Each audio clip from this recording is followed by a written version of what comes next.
student athletes, that it's in the best interest of our member schools and those student athletes to take a pause, allow schools to reopen, make sure students are able to take care of their academics first and foremost, and then at that point, integrate and implement an athletic program.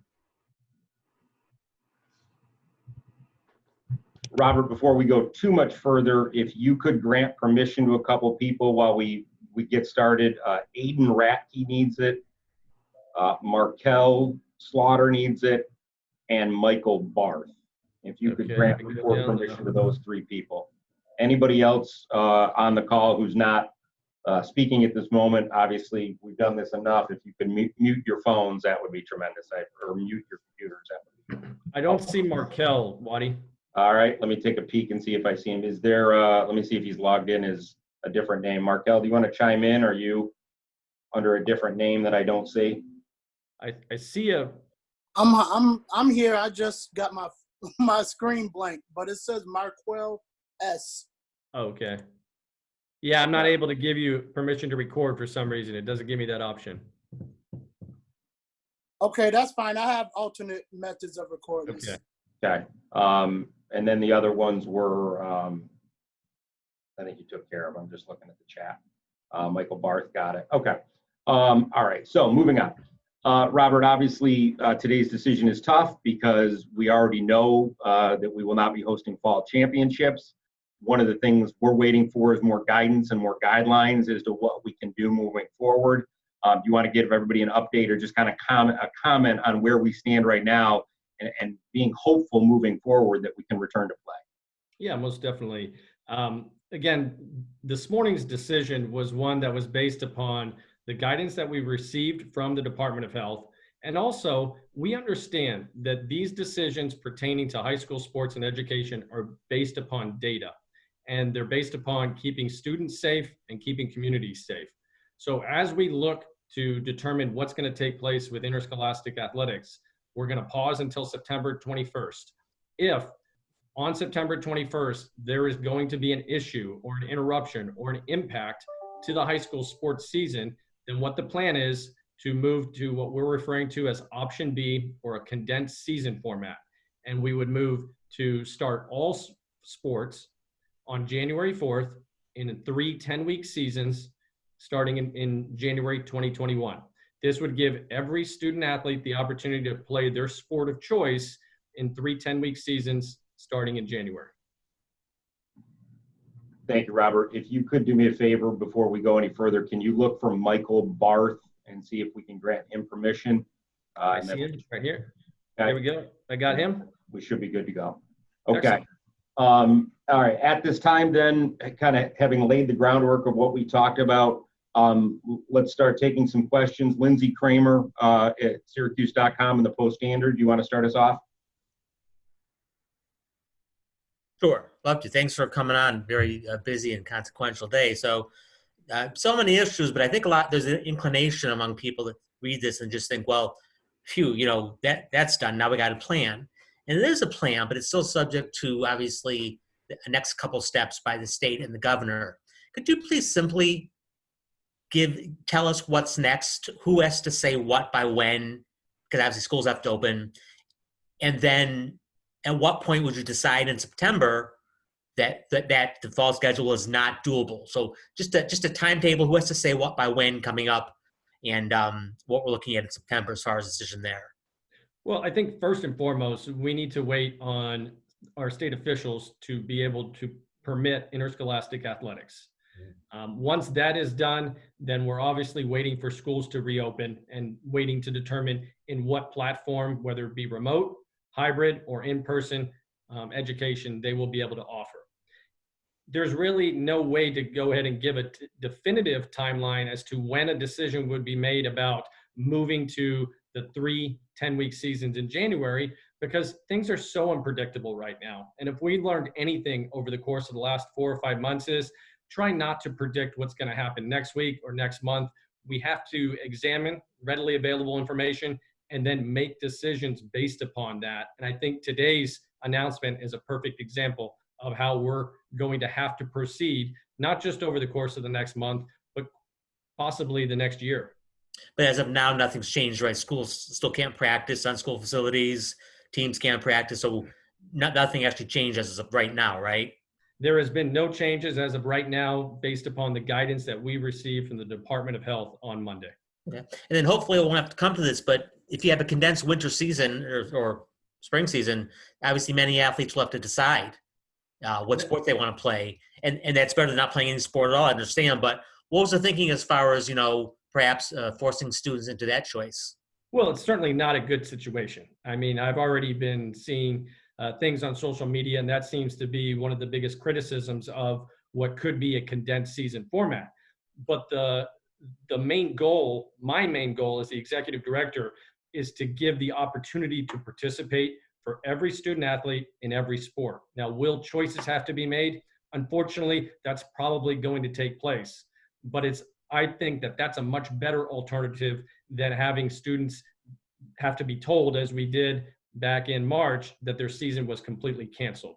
It's my goal to preserve every sports season for every student athlete in the state of New York if we're given the ability to do so by state officials. And sorry, last thing. If there's a regular season starting September 21st and you get that in to the winter and spring seasons as of now proceed on schedule with regionals, with the states as they are right now? That's the plan. Obviously, it's a very tentative plan. That would be a very optimistic viewpoint that we would be able to start as planned and have a regional and a state championship. But right now, the decision was made today to postpone until September 21st. And then we do have another option should the fall season be interrupted or impacted. Okay, thank you. Lindsay, thanks. I'm looking at the chat. I'll just kind of read down them as I go. Scott Svensson, you have a question? Do you want to go ahead and go now?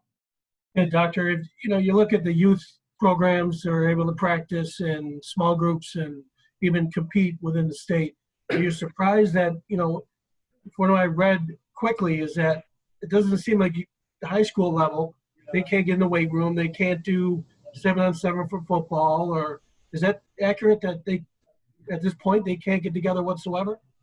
At this point in time, interscholastic athletics, by the guidance that we were provided on Monday, is basically on hold.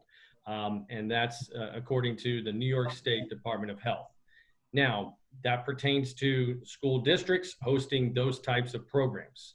What's taking place right now in the youth space, from what I've been told, is being permitted. But again, there's a differentiation between high school, interscholastic, and youth. And we've received guidance from the Department of Health pertaining to interscholastic, and we really just need to realize that at this point in time, interscholastic sports is unfortunately on hold, and we're waiting for further guidance to be able to know when we're going to be able to resume activities. And one follow-up to that, even my kids recently getting, there's students out there, captains doing captains practices and trying to organize that. What's your thought on that happening? Well, I think we need to be very careful in any type of gatherings that are hosted. There's a big difference between a group of students just getting together, and then there's camps that are being hosted and operated by people that have put a great deal of planning into those camps. So I think we just have to, as we're doing in many different facets of our life, we have to be very cognizant of who we're spending time with, how we're spending time with those individuals, and what parameters from a safety perspective are being implemented. Thank you. Okay, thank you. Let's go to Kevin Marr now. Kevin Marr at News 12. Hey, Dr. Zayas, so just to clarify, you are basically saying that a high school athlete, if we move to this condensed season, cannot participate in multiple seasons, no matter what. It's not going to be a school decision. This is a state decision. It's one, and that's it. No, that's not the case. The way each individual section has the ability to determine if students are able to participate in multiple sports in one single season. So that's going to be up to a school district or a section. As the State High School Athletic Association, we have no rules or regulations preventing a student from playing soccer and football at the same time, or wrestling and basketball in the same season. Sometimes our sections and school districts do have rules and regulations that would prohibit that, but there's nothing at the state association level that would do that. But in terms of the overlapping seasons, it's one or the other. Not necessarily, because again, sections can provide that opportunity. And as we look at some of the questions and some of the challenges that may present themselves, if we do have to utilize the condensed season model, we're going to be flexible, and we're going to take the student athletes as our main focus and our main priority. And if it would benefit student athletes to provide them with the opportunity to potentially participate in 2 separate sports at the same period of time, and it can be done safely and we can minimize risk, then I would believe that we would give those students the ability to participate in those 2 sports. Great. Thanks. Okay. Adam Samrod, do you have a question for Dr. Zayas? Yeah, I just had something about, regionality. Obviously, we're up here in Section 2, and Section 2 is going to be different than Section 10, and Section 10 is going to be different than, on the island. Has there been any difference in terms of regionality? Not that I've been made aware of. From the guidance that I've reviewed and the meetings that I've sat through, I have not seen any differentiation at this point in time, but we're still waiting on guidance from the State Education Department. So there's going to be a lot of information that's disseminated over the course of the next few weeks. And that is another reason why it was wise for us to hit the pause button today, wait for additional guidance to be provided, wait for schools to determine how they're going to be able to reopen, and then slowly implement high school sport programs. Thank you. Appreciate it. Thanks, Adam. Brian Jackson from the B News Group. Hi, Dr. Zayas. A question about regionals and championships. If we go to that kind of contingency condensed schedule, do those increments, those 10-week increments, include regionals and state championships? Would they be mashed together at all as well, or would those possibly be canceled and just have a season with no state champions? Yeah, I mean, I think everything's on the table right now. With us not even determining whether we're going to have to utilize the condensed season format, we're being patient. And we have the goal of being flexible as well, because if there's an opportunity to provide a culminating event at the end of a condensed season, then I would think that our association would be very interested in providing that opportunity for students. But right now, it's probably too early to tell if that would be a possibility, because if we're going to have a culminating event, we would have to have sections host a sectional event in order to select their representative to participate in that regional or some type of postseason event, whether it be an upstate championship and a downstate championship, whether it be some type of geographic boundaries. But I think it's too early to tell what the parameters and what the specifics would look like for any kind of postseason if we had to use the condensed season model. Appreciate it. Thank you. Thanks, Brian. Nicole in Binghamton. My questions were just answered, so thank you. All right, easily done. Greg Brownell, Post-Star in Glens Falls. Hi guys, one of my questions was already answered, but on the September 21st, September 21st? Yeah, on that date, is that solid that once you get to that date, you're either going to move ahead or you're going to go with the condensed January to June schedule? There's no possibility to say on September 21st, well, we'll look at this again after November 1st or December 1st and see if we get basketball started again. Yeah, I think with the decision just being made this morning by the officers of the association, we have to be aware that September 21st is the new start date for fall sports. But we also have to be flexible, and we have to be willing to absorb all the information, examine the information as it's being presented, and examine the guidance that's being provided by state officials. So today, September 21st is the start date, and if that doesn't work out, then for all intents and purposes, we would go to a condensed season model starting on January 4th. Again, with permission and authorization by state officials. Okay, thank you, Robert. Again, I'll ask if you're not currently the question asker, if you could go ahead and mute so we can limit background noise. I know most of you are recording this. I am as well, to post for use later. As I go through the questions in the chat. I'll go to Keith Labdell now in the North Country. All right, thanks, Chris. Dr. Zayas, I have a couple here. One is on the conditioning sessions, if allowed by state guidelines. Is there a timetable on that? Is that something that can start before school starts up, during school until September 21st? Just what is a coach had asked me what the timetable on that would be. We've been given no definitive timeline as to when we may receive additional guidance from state officials as to when interscholastic athletics would be able to be permitted. Okay, and that includes those conditioning, because that was one of the bullet points. Yes, it does. The other one is with the regular season, would that now be, if it starts the September 21 and there's no state playoffs and no regional playoffs, would they be able to move a sectional contest to that mid-November weekend? Would the season still extend to that mid-November point? Yeah, I mean, if we are able to have a fall sports season, it could essentially go 15 weeks as our fall sports schedule extends right now. How likely is that? I'm not sure, but that would be the parameters that we would be looking at. All right, and then I just wanted to follow up on the youth sports thing, because I know, I think a lot of times Zoom right now, so I'll call you. There are a lot of like AAU and club teams that are playing right now, Okay.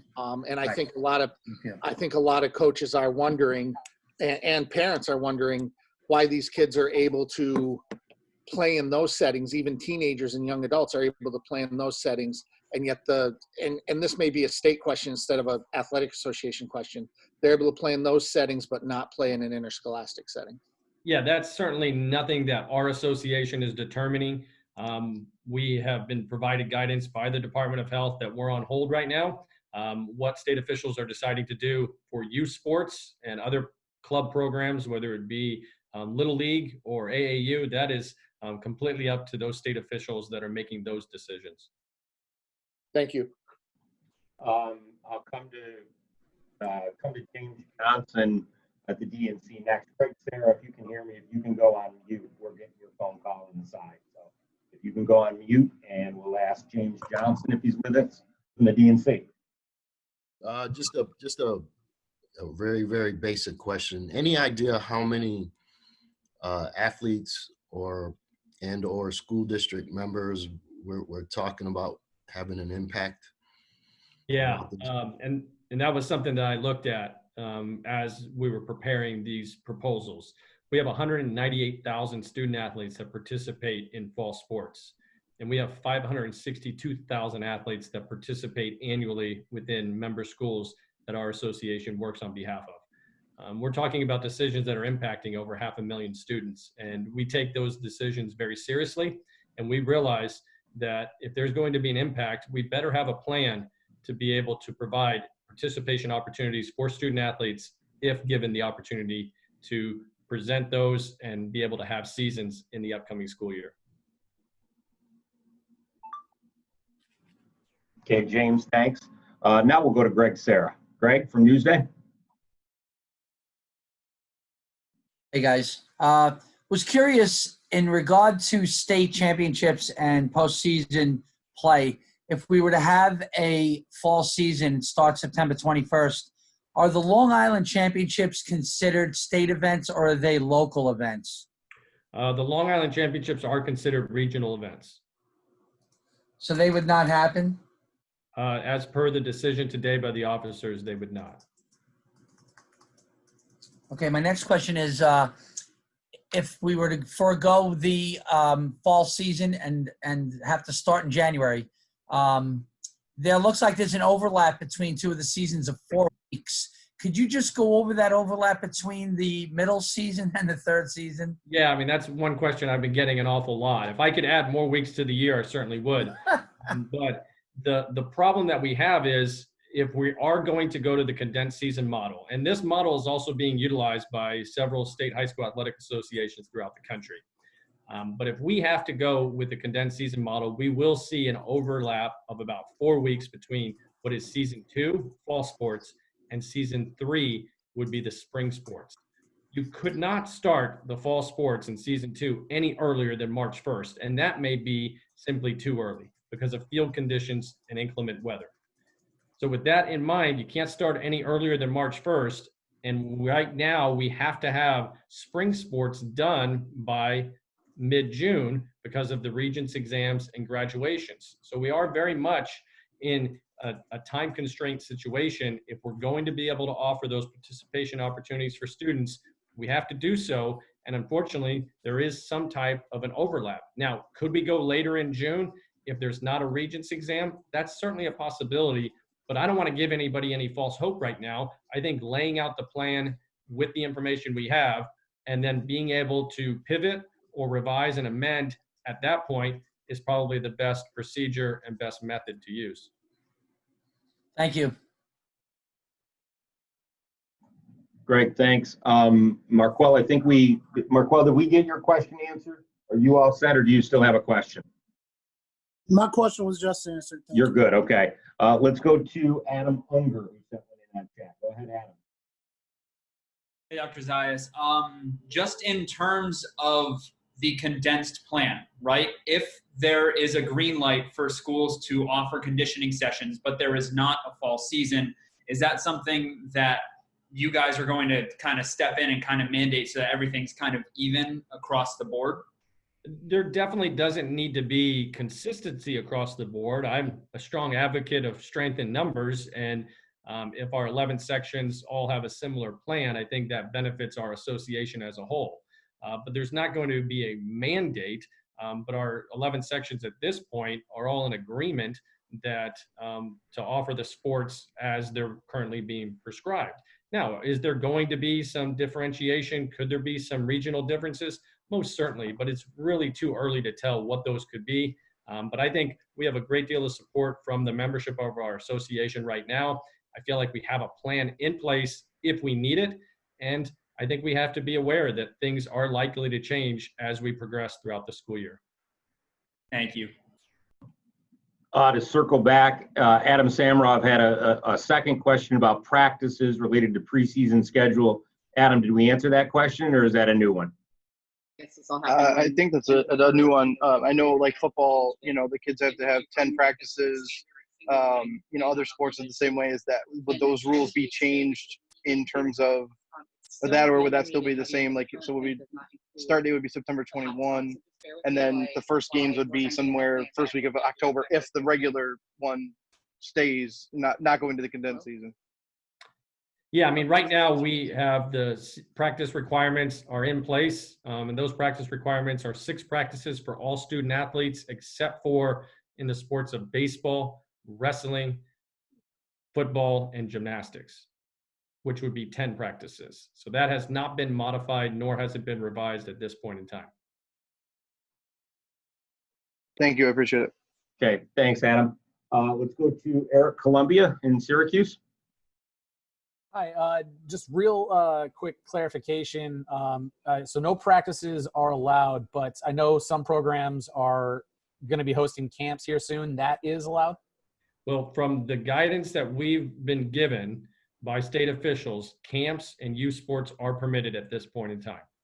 Okay. And then the second question that I have would be, is there any scenario where you can envision maybe an a la carte choice when it comes to September 21st? Like I imagine a sport like golf is of a different risk than that of football. Is it all or nothing? Or could there be individual sports that could get greenlit on the 21st? Yeah, great question. And I mean, that was something that we've talked about, and that was something I've spent many hours thinking about. Hypothetically, and I think we're in a whole time period of talking about what ifs and hypotheticals. However, if we were to be given the green light for low risk or non-contact sports in the fall, could we potentially have cross country and tennis and girls swimming, but not be able to host soccer, field hockey, football, and volleyball?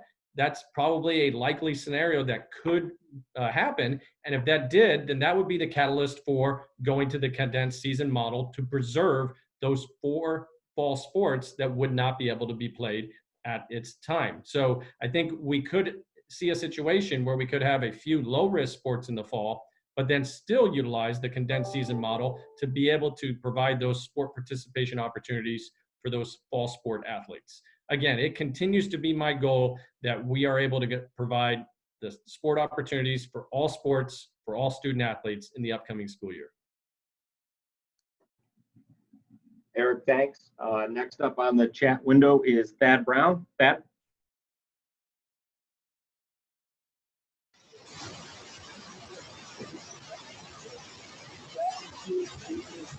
Thad, I can't Yep. hear you, Thad. I'm sorry. Yep, can't hear you on our end either, buddy.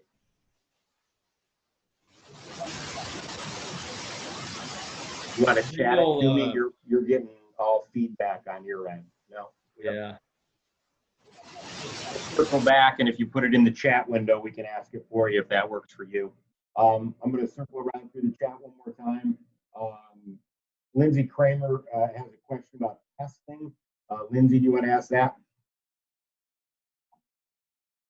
Yeah, I was just wondering, as you've gone over all the theoreticals, you know, we pay so much attention to college sports and what they're trying to do.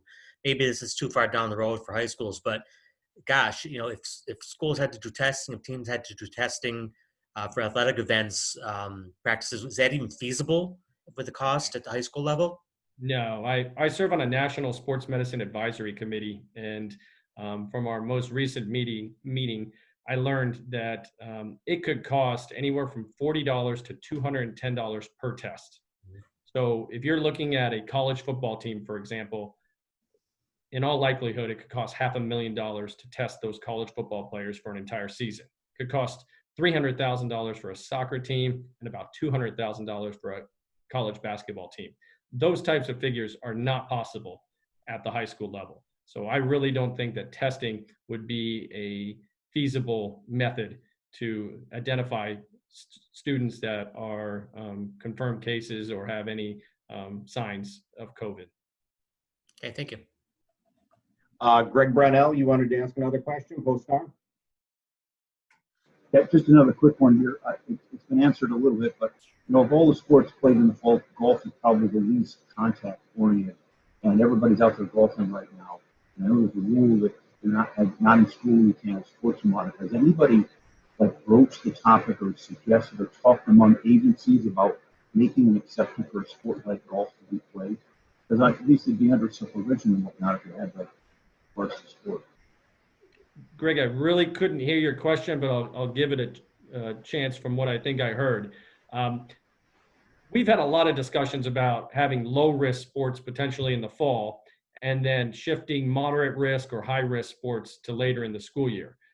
It has been discussed to have those what people perceive to be low-risk sports, like a tennis or a golf or a cross-country in the fall. But right now, we have to be aware that school districts are struggling to come up with a plan to incorporate an academic setting for student athletes. So that's a big reason why we hit the pause button today. We're going to give a few additional weeks to our school administrators to be able to determine how they're going to get students educated before they worry about how they're going to provide athletic opportunities for those same student athletes. I'll go to the chat and I'll ask the question that Thad Brown was going to ask, and I'll try to line myself up.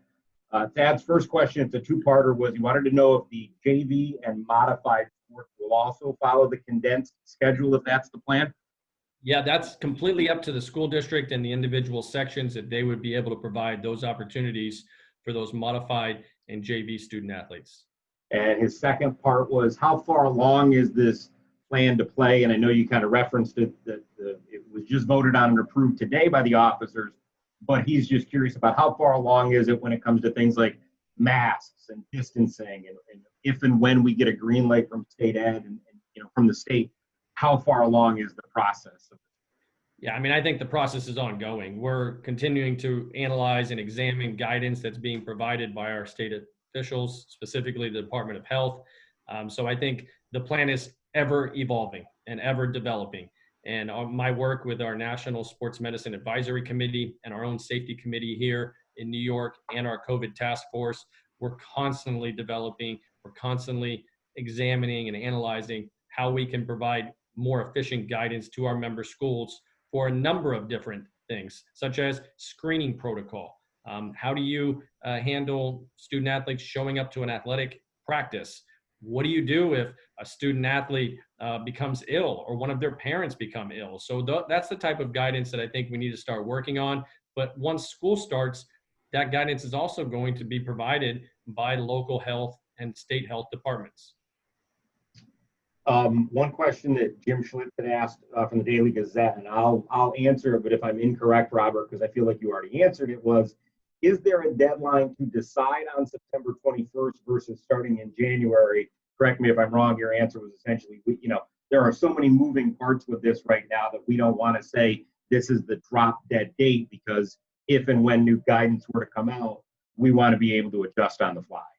Yeah, absolutely correct. Because I think we have to be aware that although September 21st is the new official start date for fall sports, if state officials tell us in a few weeks that it's going to be beyond that, does it really make sense to try to attempt to start a season in late October or early November with the sports that we're talking about being held in the fall season? So there's so many different moving parts that I think it's really challenging to start saying this is the absolute drop dead date, and then we'll definitely give a definitive answer on this date, because there could be things that happen prior to September 21st that could lead us to move more quickly into making the decision to move into a condensed season format. Reading the chat, Phil at the Watertown Daily Times. Do you have a question for Dr. Zayas? Robert just answered it. Thank you. Yep, easily done. Aiden Racky, question from you.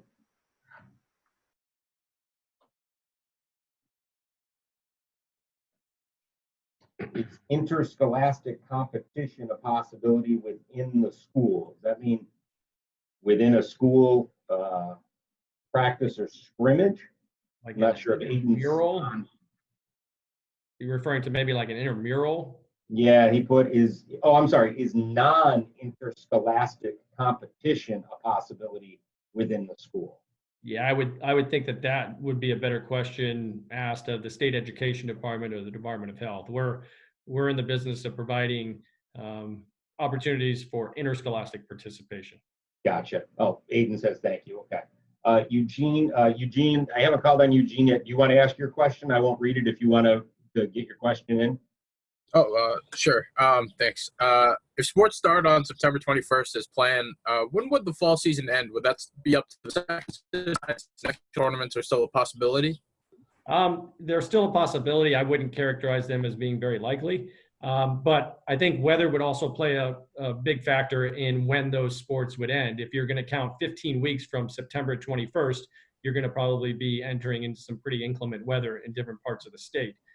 So start on September 21st, and I would see those sports seasons ending sometime after Thanksgiving if state officials were to be given authorization for us to have those sports and the sections were able to go ahead and operate them. And also, what was the determination in making September 21st the date to look at? Yeah, that's a great question. I've been asked that quite a few times. It was just an opportunity to give our schools the chance to get students into an academic mindset, to be able to address the social distancing, the face mask, and analyze and implement all of the guidance that they were receiving. I thought an additional 4 weeks added to the time frame would be beneficial to our school districts. Thank you. I will ask a question from the chat from Greg Brownell. Says, since my voice isn't coming through, I just want to get clarification. Is there any chance that you get to You're Phil first and decide? Hi, you're Dr. Phil. Yeah. I got him muted, buddy. Okay, very good. So let's try that again. Is there any chance you get to September 21st and decide to cancel fall sports, but start playing the winter season on schedule? I'll let you answer it despite the fact I think I know. Yeah, I mean, it's my goal right now that we're not going to have to cancel any student athlete season in the upcoming school year. So I think that's a major rationale for the condensed season model that we've been talking about for the past 2 months. So I'm hoping that answers the question, because to have to do to any other student athletes what we had to do in the spring is certainly not an option that I want to explore unless it became an absolute necessity. Greg Sarah has another question. There he is. I still see him. Okay. Greg, you want to go ahead with your second? Yeah, I was typing away. Sorry about that. There's a lot to take into account here. So is each region responsible for their own championship events, like sectional events, because there are no regional and state events? Like, could Nassau and Suffolk County have their own county champions at the end of each season? Well, right now, Greg, the Long Island Championships is considered a regional. So the officers today made the very difficult decision that the regional and state championships were going to be canceled. Okay, because I know I only asked about football before because it's such a huge thing down here. So that goes for all sports. So basically, Nassau County would just be playing for the Nassau Section 8 titles and Suffolk for Section 11 titles. That's the way it's laid out right now. Right now, as it stands today, yes. Okay, thank you. Okay, thanks, Greg. I'll read this one if Michael Barth wants to jump in, or more specifically, Robert, if you want to answer this, but I think we know this. Might have been asked, but when do you expect to get further guidance from the state? I think the answer is we are awaiting. We don't have an end date or a target date of when we may hear more. Am I correct? Yeah, I mean, right now we're very much aware that the reason why these decisions are being made by state officials is to continue to slow the spread, is to address the infection rates. And so that way we can return to some sense of normalcy in a responsible manner. These decisions by state officials are being made for the safety of all New Yorkers. So there is no definitive timeline as to when we'll know when we can resume interscholastic athletics. We're hopeful that it's soon, but again, these decisions are being based on data and out of an abundance of caution for the student athletes, coaches, and school administrators. Thanks, Robert. Aiden asked a question in the chat. Again, I don't want to steal your thunder, but his question was, how would transportation work? My assumption is the answer would be on a school district level. We would not be involved in the transportation aspect of whether it be schooling or athletics. Absolutely correct. Where that would be a school district decision, and I know that's very much a challenge right now for school districts. Keith Lobdell wanted to ask a question about geographical scheduling. So Keith, why don't you go ahead? Probably a more specific question than I can ask. Yeah, thanks, Chris. I was just wondering, as far as geographical scheduling, obviously we have sections like downstate where it may be easier to do that. In Section 7, we had talked about before, it's Canadian border down to the Glens Falls area. Is there any guidance that you would give the athletic directors? Because I know there's going to be a call tomorrow morning among the Section 7 directors. Is there any guidance you would give them as to how to go about with that geographic scheduling? Well, I think that was put into today's decision so people are aware that you shouldn't be traveling from the North Country out to Western New York for a regular season game this fall. I think that would be considered irresponsible. And from a parent perspective, it probably wouldn't be appreciated. So I think as much scheduling as a school could do in their close proximity to their geographic region would be appreciated. And I think some areas of the state certainly could do that a lot easier than others. But for the most part, I think school districts are already aware of that they're not going to be taking out-of-state trips if a season is able to be held. All right, thank you. Okay, thanks, Keith. Phil Blackwell wrote, and I'll just read it to you because I think we touched on it, but if you want to expand on it, Robert, go ahead. Yeah. You want to go ahead and ask it, Phil? Yeah, just thinking that if you have to go from the fall to the condensed seasons to the 3 10-week schedules, does that also take out winter and spring state championships just on by itself, or is that just too soon to determine that? I think it's too soon to determine that. I mean, if we could provide a season and then have some type of a culminating event, I think that would be a huge accomplishment. But I think right now it's just too early to determine what a condensed season, end of the year or end of the season event could look like. That being said, I mean, if by some chance you do the condensed, I mean, does that mean that if the fall sports are being played January to March, they could have state championships then? I get a sense that maybe even if you could, the venues might not be available in a lot of these places. Yeah, and maybe if fall had to be moved to a condensed season format, then maybe there's not a chance for a state championship, but maybe there would be an opportunity for a regional, as Greg has been asking about on Long Island. Sectional championships may become a more of a possible event to be held. But right now, really the specifics and the details, if we had to move to a condensed season model, it's just too early to tell. Thank you. Okay, thanks, Phil. I'm going to call on Miguel Rodriguez next. We have not heard from Miguel at the Buffalo News, but Miguel, why don't you go ahead? Hello, you hear me? Yeah. You hear me? How much, I mean, I know the states at the Department of Education, the governor, I mean, them not talking, giving, you know, when things are going to go back to normal is kind of influenced your decision. But how much was your decision also influenced by what New Jersey decided to do with delaying their start to the season along with some of the other states? Yeah, I mean, I think right now we as state associations throughout the country are doing a really good job of keeping tabs on what each other are doing. I was on earlier this week, I was on a conference call with every other state association executive director. Each Monday morning, I participate in about a 1-hour conference call with all other state association executive directors in the Northeast. I wouldn't say that what New Jersey did had a big impact, but it was certainly an idea that we went ahead and adopted to go ahead and provide a little relief for our school administrators as they're trying to get things addressed to be able to start the academic school year.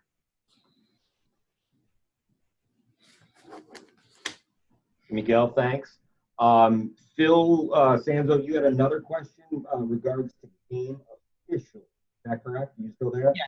Yeah, that's correct. I know, especially in northern New York, there are a lot of game officials that are older that may opt out to not decide to, officiate if there are sports. Has that been a discussion within the task force meetings? And is there a strategy from the state association to help maybe recruit officials if an increasing official shortage, doesn't in fact happen?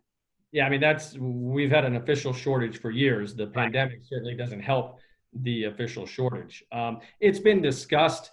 We haven't come up with very many strategies to address it at this point in time, but I also know that that's a national discussion that's being held as well, because the majority of the states throughout the country are struggling with the lack of officials already, and then the fear of the COVID crisis certainly doesn't help in that regard. Okay, a couple more in the chat that I'm going to try to blast through as quick as we can. Greg, Sarah, back to you. You look like you have a couple questions that you want to get answered before we wrap up, so I'll let you go next, Greg. Yeah, Chris, thank you. I would like to just confirm what we're talking about, Robert, with seasons 2 and 3. So there's an overlap.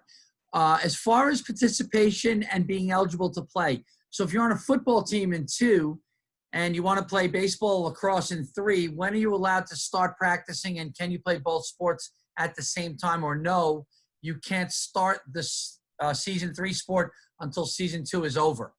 We as a state association do not have any rules or regulations that would prevent a student from playing football and then also participating in season 3 boys lacrosse or track and field. Those are the types of things that as we get closer, and if we need to utilize the condensed season model, our association plans to address. But I think I'm hoping that you see a theme developing in that we're not claiming to have all the answers today. But what we are trying to do is develop solutions to benefit students and provide them with an opportunity to participate. What is that participation opportunity going to look like? How impactful is it going to be? Well, that's still yet to be determined, but I can guarantee you we're working 7 days a week right now to try to address solutions to be able to positively impact those student athletes.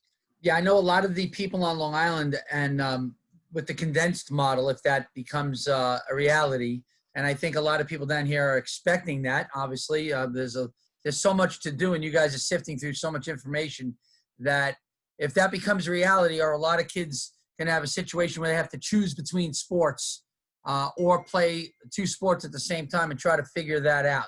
So I guess that's questions for them too. Yeah, I mean, I think as we get closer and if we need to utilize the condensed season model, is there an opportunity that instead of ending the condensed season on June 12th, we could end the condensed season on June 24th? And now we only have a 2-week overlap. So we need to be flexible and we need to be open to exploring all ideas and all options to benefit those student athletes.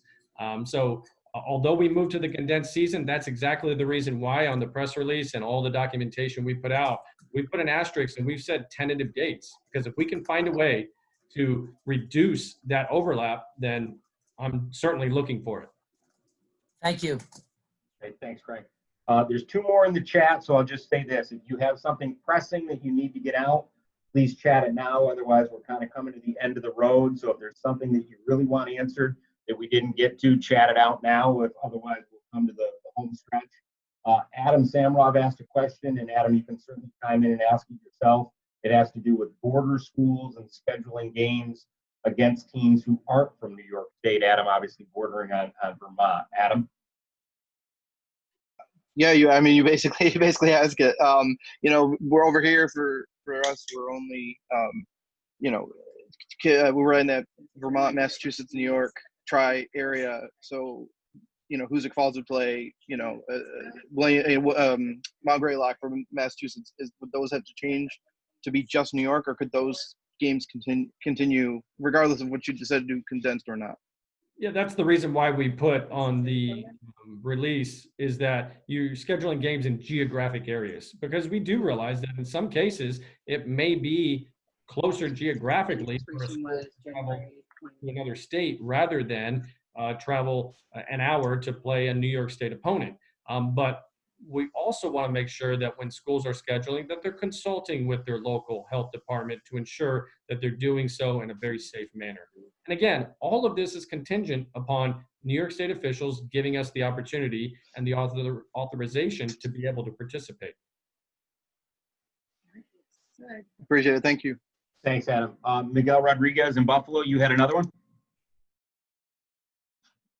Yes, I did. It kind of relates to the one I asked, and also the bordering one that was just asked. But New York being so spread out, we're here at the other end of the state where Pennsylvania is like, for some schools, it's like a 20-minute ride. For others, it's an hour, and they're going full speed ahead. Just how difficult was it to kind of come to this conclusion, especially with one end of the state where we're at an end of the state where like an hour drive they're going to be starting full speed ahead, and while on other ends of the state they're obviously not. Just how hard was it to come up with this decision?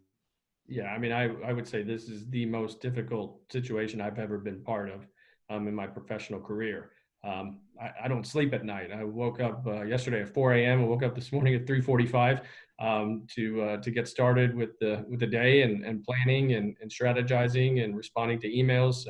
This is by far the most challenging situation I've been involved in, but I'm also very much aware it's also the most challenging situation our school superintendents, our school principals, our athletic directors, our teachers, our coaches have all been a part of. So we're doing it all together. And I think the more we work together and the more we come together as communities and the more we address these issues and attempt to find solutions to benefit students, the better off we're going to be. All right. Thank you.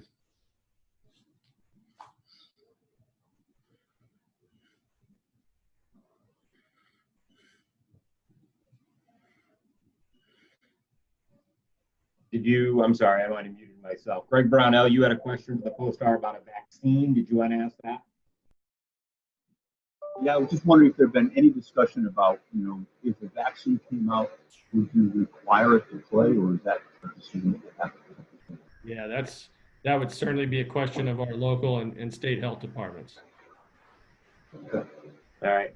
And unless I get anything super pressing, the last one will go to James Johnson from the Democrat and Chronicle. It's about the fall sports lineup. James, do you want to ask Dr. Zayas that one? again, this is just a very, very, very basic question.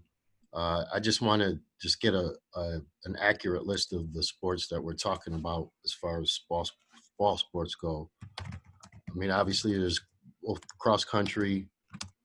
In our section, girls golf kind of plays its season in the fall, and then they have the state championships in the spring.